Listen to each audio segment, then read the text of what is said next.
now to introduce Richard Hawke, who I'm thrilled to have speak for us again.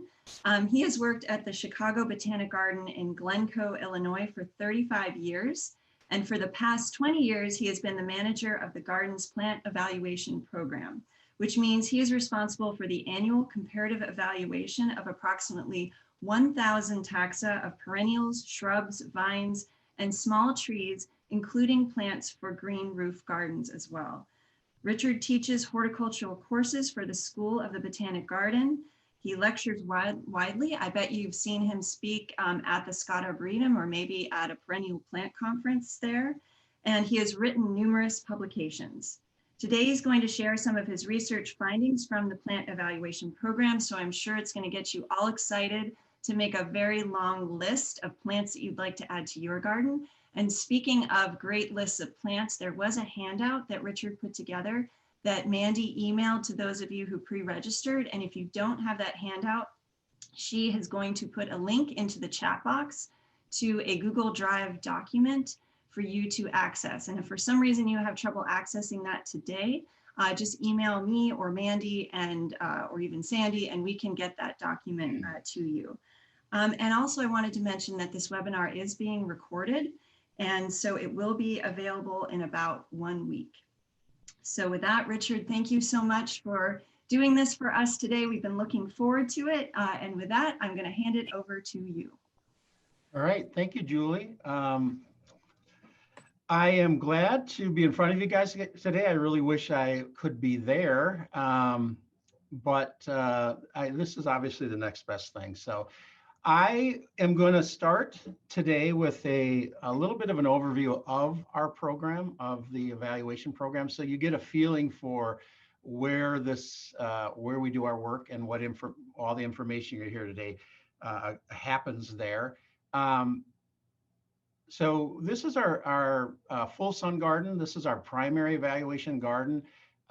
It is probably about 4 acres. It is full sun. No shade beds, and open to wind in all directions. It has a pH of about 7.4, which is fairly alkaline. And I think it's the limiting thing for us, and especially with this site, is drainage. So if you're familiar with the Chicago Botanic Garden, if you've been here or anything like that, you'll know that we were dredged from a swamp. So our water table is quite high. And so occasionally the beds here will retain moisture longer than we like. You can also see in the background there our green roof garden, the 16,000 square feet for green roof research. And if you just look to the right side of the screen, you will see where we are currently constructing our shade evaluation garden, which will roughly double our in-ground space for evaluation. This is a Peter Wirtz design. So it's sort of his signature curvilinear beds of different types of shrubs, low to high. And then all the shade in this garden will be natural. And so it's quite a long garden. It runs along our one of our roads, and it should be an interesting garden to watch develop over the next few years. So the cornerstone of our evaluation program are the comparative trials. And this really, a lot of the plants that I'm going to talk about today have been in comparative trials, but not everything. Some of the plants are one-offs that someone has sent me or I've just had an interest in. But generally speaking, most of our plants fit into a comparative trial. And that's really as simple as collecting everything within a group that's commercially available and then planting it out side by side to see how one does against the other. The image you're looking at right now are the Eupatorium, is the Eupatorium trial from a few years ago. There are our comparative trials, just to get a feeling for the type of plants we're currently looking at, and you'll see majority of what we are looking at are herbaceous perennials right now. It was a broader grouping when we had our old shade evaluation garden, which we had a lot more woody plants in, and we will have more woody plants again. But for the time being, it's predominantly herbaceous perennials. So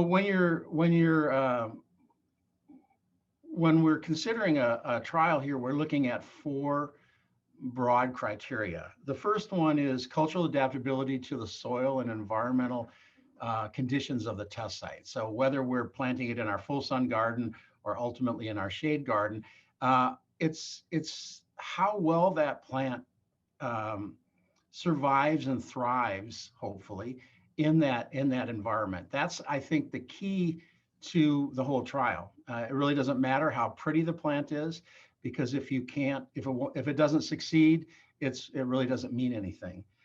Second criterion is winter hardiness. Winter hardiness for us for a long time was just cold hardiness.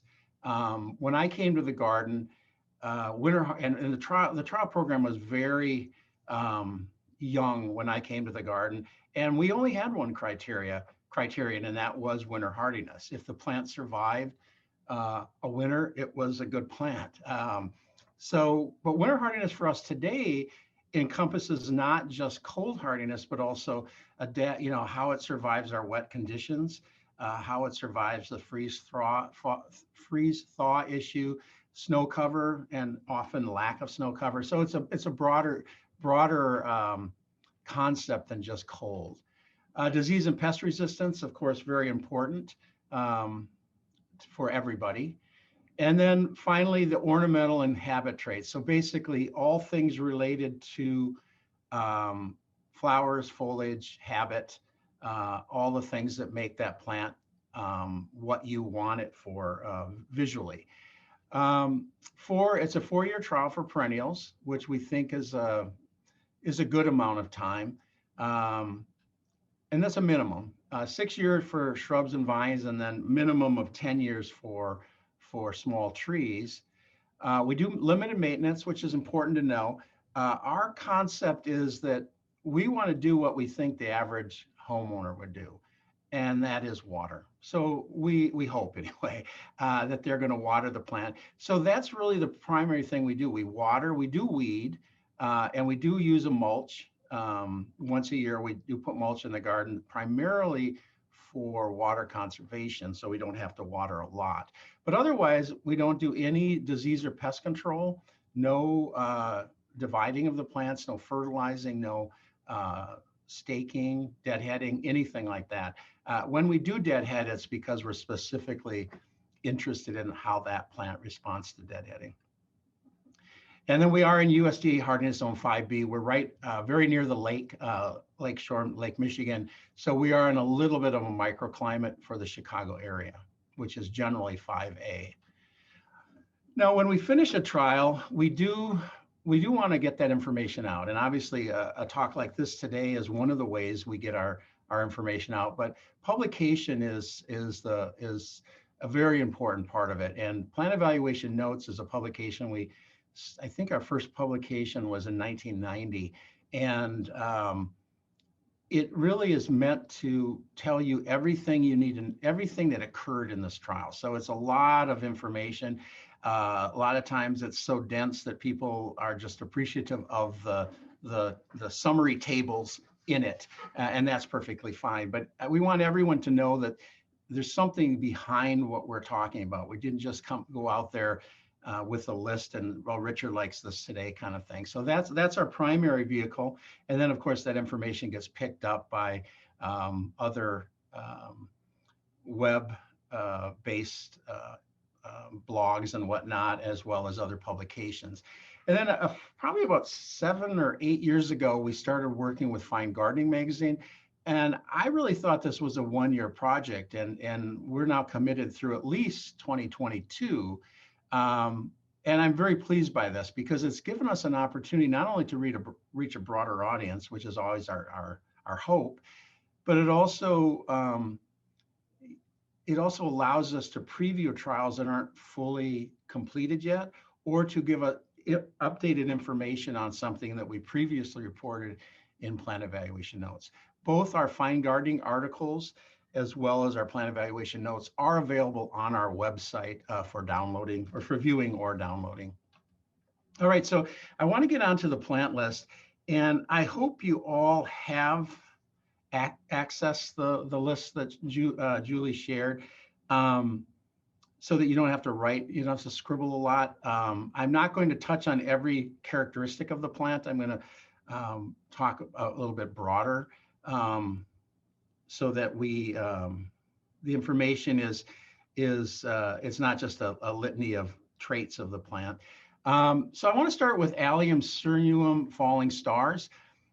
This is an introduction from Brent Horvath at Intrinsic Perennials. You'll hear his name a lot today. Hopefully some of you know him. Brent's a great local plantsman, and he's been very generous by sharing a lot of his pre-introduced plants with us, which is always nice to have. And then we have something to say about them by the time he does get them into market. So this is his white flowered version of the nodding onion.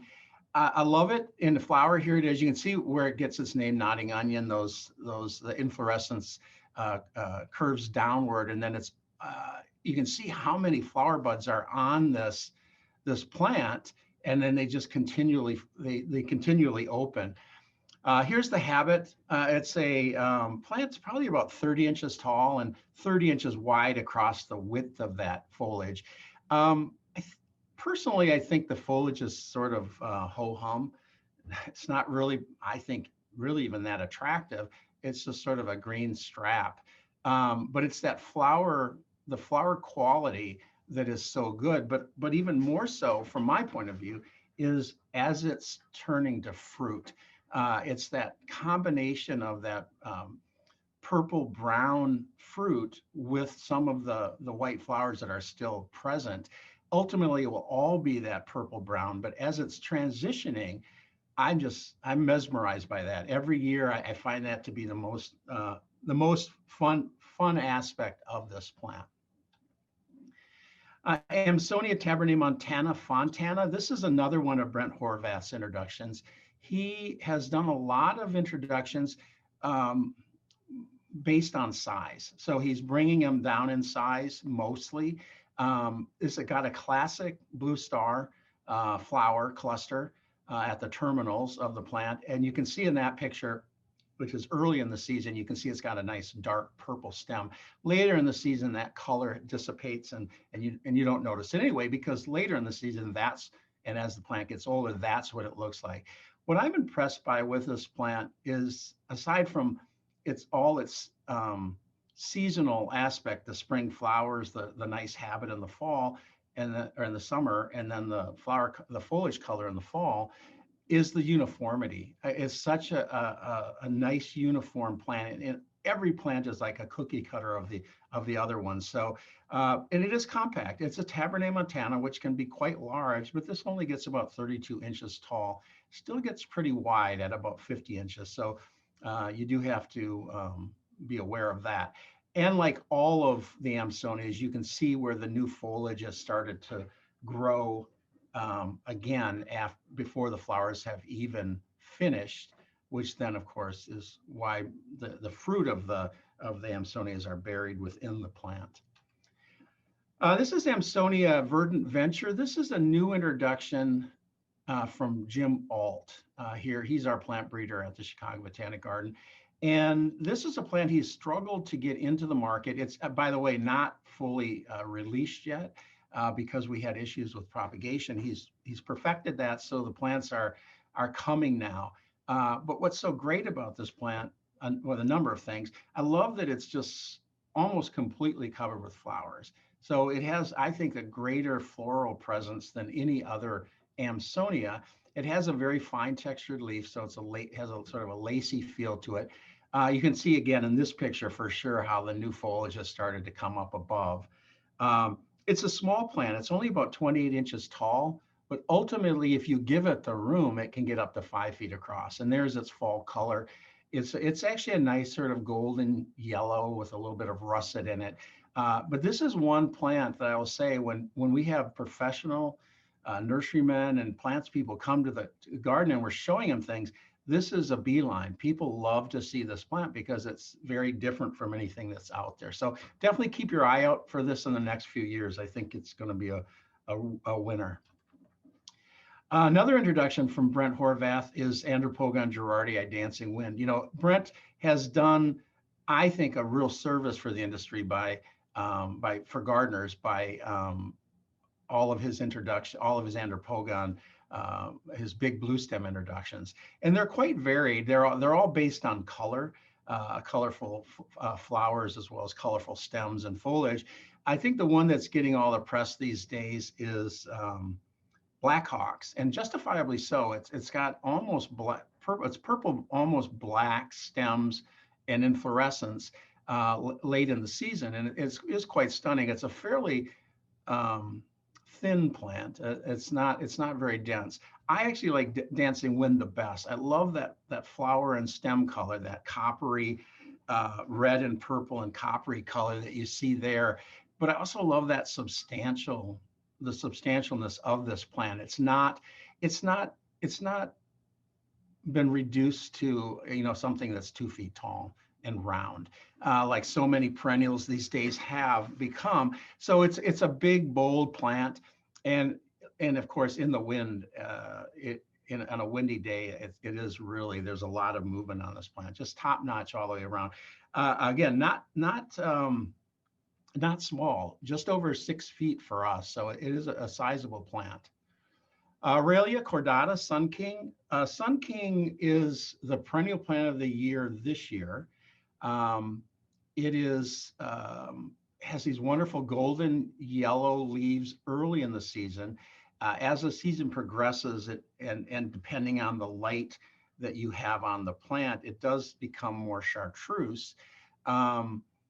Now, when I first grew this, it got to be about a foot tall and wide, and it was intensely bright yellow, and it was honestly just a bizarre little thing, and kind of gruesome looking. But and of course I knew I failed because I knew what it was supposed to look like. So of course that's perfect opportunity then to try it again, and thankfully I've seen the beauty of this plant. In my second try, but here it is. You can see the size. Typically, it's sort of cited as 36 by 36, but I think it's more commonly a little taller and can be wider. It is variable though. It depends on the amount of light and the conditions that you grow it in. Here it is at a garden in Seattle where that's the size. That was just full size all summer, so it only got to about 2.5. Maybe 3 feet at the very most. But what a great texture, whether it's large or small. Aruncus Horatio. I've done some trialing of Aruncus, but not all at once. They've been things that have come to us sort of piecemeal. There's a great group. This is the things like Horatio and Misty Lace, and I'm drawing a blank on the other one. They're the hybrids between the low growing Athusifolius and the much larger Dioicus. But they've got that ferny leaf that always has sort of a bronzy cast to it, very reminiscent of Astilbes. And there it is in flower. I guess in a way, still reminiscent of Astilbes, sort of a creamy white, and then as it ages, it takes on some bronze, and then ultimately the inflorescence is sort of a coppery to brown. And so it's one of those that I don't recommend deadheading. I think you definitely want to see that later in the season, in flower about 29 inches tall. For us, it does perfectly fine in full sun as long as the moisture is consistent. In a hotter climate, I think it definitely would prefer to have maybe afternoon shade, or at least late afternoon shade.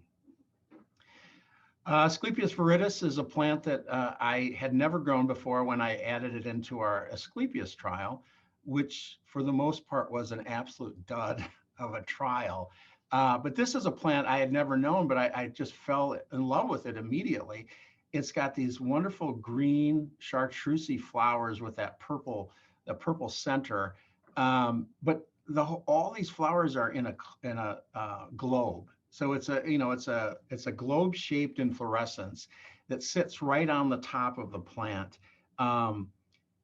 This is what it looks like in habit. It's kind of a loose habit. It's also rhizomatous, so it can be sort of open. It might not be the kind of plant you would plant on its own. I've seen it used very well with small or shorter grasses like Sessularia autumnalis. It's only about 18 inches tall. But the only other downside to it, or the thing you need to keep in mind, it's not really a downside, is a very late to emerge in the spring. So if you need to be aware of where it is, or you might end up digging it up or planting something on top of it. The perennial plant of the year next year is going to be Calamintha nepida, subspecies nepida. It's also got a new name. It's slowly changing to Clinopodium nepida. But I think in the industry for a long time, you'll probably still see it as this. I think this plant, among many, has had a lot of its fame has come from Pete Odolph using it quite extensively. And then, of course, all the many garden designers who have been influenced by Pete over the years. It's a great plant for mixing. Here are the close-up of the flowers. They're very tiny little flowers, but born in enormous profusion from essentially early July for us right up until frost. And just a bee magnet, absolute one of the best pollinator plants. In the summertime, when you see it at this stage, it is just humming with bees. It will attract other insects too, but the bees in particular. So there's a hum and the whole plant kind of just shimmies in the landscape. The only thing we've noticed that's a downside to it, it doesn't like wet feet. It doesn't like soggy soils. So as long as it's high and dry, you're going to have great luck with this plant. Now, I also will say that in our trial, we did Calamintha nepida, and then Montrose white, as well as white cloud, and I saw absolutely no difference between those three taxa. So I'm not saying that there wasn't once a difference in them, but right now, in my opinion, they're all pretty much the same plant. Chasmanthium latifolium, little tickler. This is a Chasmanthium, the northern sea oats, is a grass that I really like. It's one of those plants that always has to come with a caveat. Even though it is a native, can be quite weedy. Little tickler is intriguing to me because it's so compact. Even the flowers sit right on top of the plant, so it's probably not as graceful as the species. But when it's not in flower, and even here where it is in flower, most people who see it who don't know it think it's a bamboo. It has that kind of feel to it, and you can see it's otherwise. The flower fruit are exactly the same as the species, but just very, very close to the top of the plant. It gets to be about 21 inches tall and wide.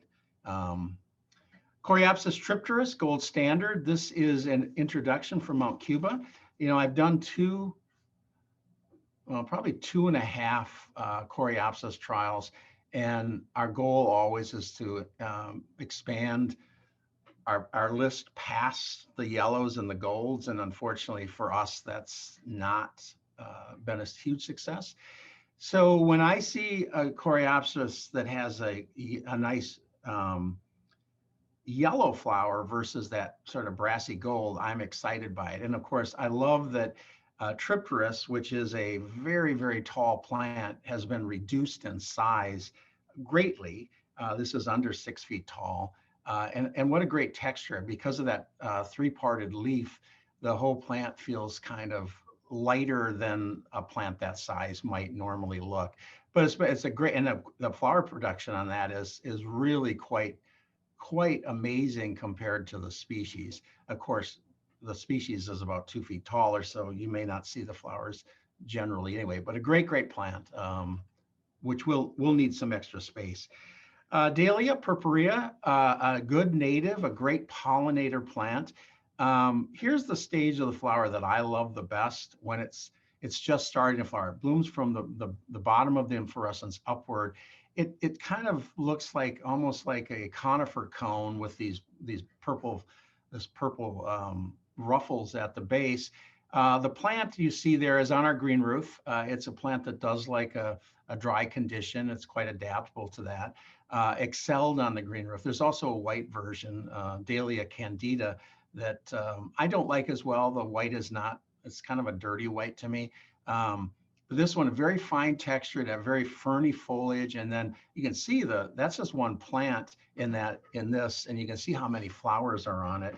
But when it's in combination with a fine textured grass like Bouteloua curtipendula or Sporobolus heterolepis, it's such a phenomenal plant. And again, great pollinator plant. And it's a native that I don't know that most people would think beyond. If you're not looking at a native list, you might not think about it, but it's definitely one I would look for.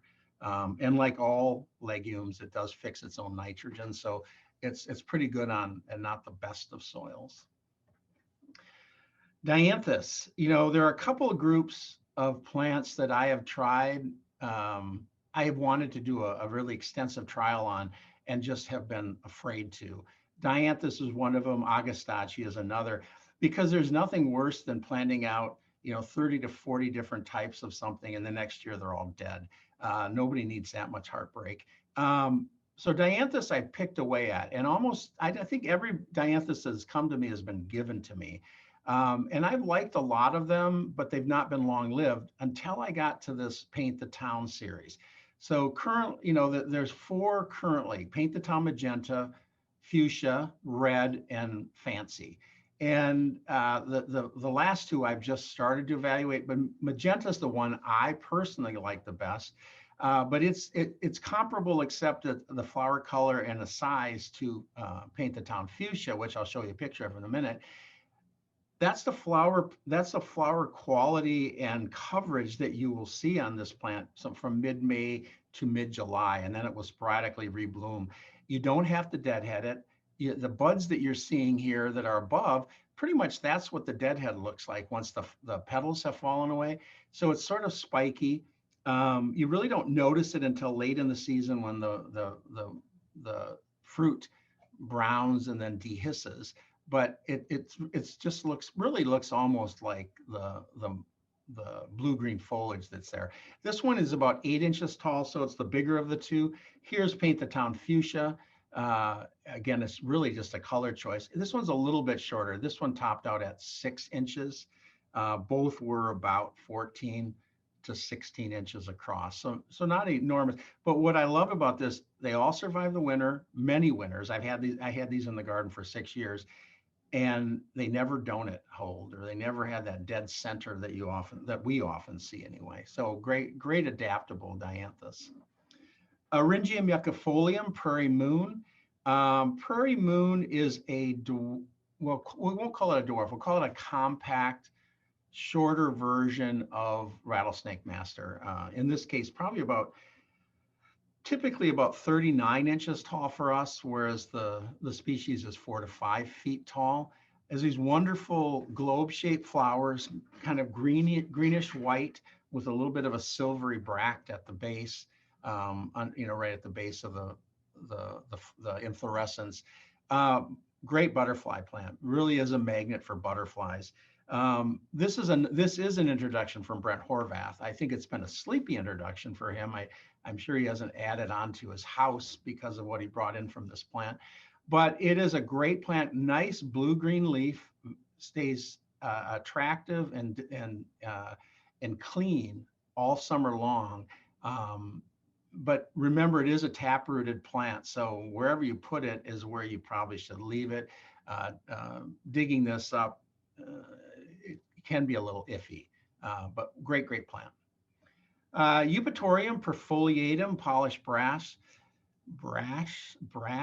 Sorry. This is also a Brent Horvath plant. As I mentioned earlier, Brent he's prolific in what he looks at and what he's interested in, and we have benefited from a lot of what he is, and I don't mean me personally, but the industry, by a lot of his introductions. This one is the latest. Well, it's not the latest. I think he has one coming on, but one of his series that features the sort of chocolatey brown, bronzy purple terminal foliage. Unfortunately, I don't have a great picture of that really shows it. But as the flowers start to develop, that color dissipates and it really is just green. But look at the size of that. I mean, look at the quality of that. That's 5 plants in a row. So it really, they're big bushy plants. I will say though, on my list, I didn't catch that I'd left last year's size on here. This year they were 68 inches tall and 96 inches wide. So not a shrinking violet, definitely a very happy plant. Here it is as it's coming into flower. It's a typical eupatorium flower. Bees were insane on this plant. The three sort of top pollinator plants for me in the test garden that I've looked at are pygnanthemums first, vernonia, and eupatoriums. I mean, they are really the plants that the pollinators just, and the calamintha. There's a lot of them, but these are the ones that you can count on it. And it's not just bees; it's butterflies as well. But here's what really is so impressive about this plant. That is just top to bottom flowers, and it's a clear white. And when they brown, they sort of all brown. If you've ever grown eupatoriums, you know them. They're always a mix of whatever the flower color is in brown, because as they open, they age, and you've got both colors. And with the whites, it can be very dirty. This one actually kind of browns all at the same time, so you get that white visual longer. No insect or disease issues on this plant. This is one of those plants that this summer I noticed, if I was out in the garden, this had a ring of people around it. This always had visitors over to look at it when it was in flowers. And a couple of years, I think just last year, Fergus Garrett from Great Dixter visited, and we're standing at the entrance to the garden, and we're just catching up. But I keep seeing his eyes sort of looking off to the side, and I follow them. I realize he's staring at this plant from across the garden. This is all he wanted to see. He absolutely fell in love with this plant. He couldn't get over the vigor and the amount of flowers on this plant. It almost doesn't matter that it has that little bit of burgundy or purple early in the season. This is what it's all about. Geranium sanguineum, pink summer. This is a geranium that I have, excuse me, that I have just, from the first time it flowered, I fell in love with it. I have never been much of a fan of geranium sanguineum. To me, it's a great landscape plant. It does its job. It doesn't have any issues. I'm not a huge fan of the magenta flowers that they mostly have, but this color is so beautiful. It's sort of a pearly, soft pink. And I put on the handout, I think that what I said is best flower coverage I've ever seen on a bloody crane's bill. That's not actually what I meant. What I really meant was distribution of flowers on one. It's so perfectly covered with flowers, and they just bloom and bloom and bloom. This blooms from late May to mid-September. And at its peak, and this is kind of its peak, but that peak goes on and on and on. And so the flowers just keep getting replaced, but that coverage so it's not all on one side of the plant or just on the edges. And I think that is actually remarkable. It's not a big plant. It's only about 12 inches tall, but at all times of the year, it's a really attractive plant. Gillenia trifoliata, also known as Porteranthus trifoliatus. Love this, the Bowman's root. It's got those white star-like flowers, and you got to love that sort of burgundy, that sort of wiry burgundy stem that you can see on the plant. But what's great is after the petals have dropped, the calyx turns red and will actually remain ornamental for a while. So that adds a little bit of color beyond the bloom. And then I do think the trifoliate leaf, the three-parted leaf, adds a lot of character and texture to this plant. Here it is at the Lurie Garden in Millennium Park in downtown Chicago. I think that's a brilliant combination for texture. It's obviously a color echo, but that bold peony with the small star-shaped flowers is really quite amazing. The only problem we've seen with this plant locally is it can get chlorosis and on high alkalinity soils. Helianthus salicifolius autumn gold. This is a A newer selection, I've grown a number of the salicifolius and the angustifolius, which aren't always the best ones for us because they bloom almost too late for our location. For us, they tend to bloom from early September till frost. But frost for us is historically October 15th. So sometimes you don't get the full effect. But look at the flower power on this plant. It's just like flowers on top of flowers on top of flowers. And of course, this is what the leaf is. That's salicifolia. It has a sort of willowy leaf, and that's beautiful before it flowers. And then once it's flowering, you don't even know what the leaves could be, square for all we know. It's so covered with flowers. But it is a small plant. It's not a very big plant. It's only probably about 16 to 18 inches tall, and maybe 26 to 30 inches wide. This is, by the way, its first year in the garden. That's what that picture comes from. And every year it's been the same. Might be better for you guys than it is for us. They can be a little iffy in an exposed setting. In our climate, I think a little bit milder climate is better. But let me tell you, that color, it is gold, but it's not a really brassy. It's a bright golden yellow, and that just glows in the late season landscape. It's in full bloom right now. Thankfully, we've not had a hard frost yet, and it looks great. Heuchera, silver gumdrop. I want everyone who's listening, to remember this day, because this is the day that you actually heard Richard Hawke recommend a heuchera. It's a group it's actually the impetus for the trial program we have today, where heucheras back in the mid 80s, the way they were coming out fast and furious. And it's not a group. I have a small list of heucheras that I highly recommend. There's a lot of heucheras I like, but highly recommend because they have persistence and they thrive. This is at the top of my list right now. Silver gumdrop not only has these amazing silver burgundy foliage that, unfortunately sounds a little negative to say they look like they're plastic, because that doesn't sound all that appealing, but they are so disease-free and trouble-free and just look so perfect all the time. But then you combine it with this very strong bloom potential. For us, late June to late August, it's always got flowers on it, and it's at that level, a really strong bloomer. In our trial, it gets late afternoon western sun, so which isn't ideal, but it hasn't stalled this plant or made this plant look off color or anything. It really is almost a picture perfect heuchera. Hibiscus, starry night. I actually could probably have put just about any current hibiscus in here, because I do love them. I've always liked them. Our visitors love them. I don't think there's any plant we've ever had in the trial that draw more visitor attention than the hibiscus.